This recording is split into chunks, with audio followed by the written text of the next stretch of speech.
Hi guys! Welcome back to my channel. For today's video, I want to share with you my daily routine. So guys, dahil nga PCOS tayo, maraming tatanong sa akin kung ano daw ang iniinom ko na may PCOS. So sinabi ko rin dati sa mga previous videos ko. Kaso lang, mayroon pa rin talagang tatanong na PPM sa akin sa Facebook or Messenger.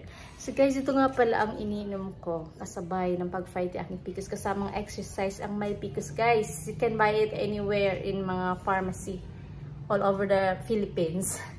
So marami na po nagtitinda ng may PCOS. Ito yung nire-recommend po ng ating mga OB. Kahit saang OB po, nagre-recommend po talaga sila ng may PCOS. And of course, not only this one, sabi naman na exercise. So for today guys, nakapaglakad ako ng 2,013 steps para mag-burn na lang rin ng ating mga cholesterol and calories.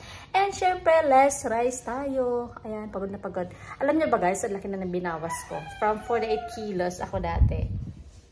Ngayon, 42 na lang. Laki ng binawas. Kasi kailangan talaga natin ng exercise kapag tayo ay may PCOS. Ayan. So, sabay na natin din ng may PCOS plus less rice, low carbs, high protein. At eto nga guys, binabalikan ko na yung schedule ko.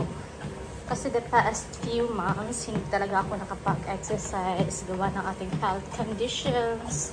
Tapos ngayon, binabalik ko na yung aking regular routine dito sa bahay.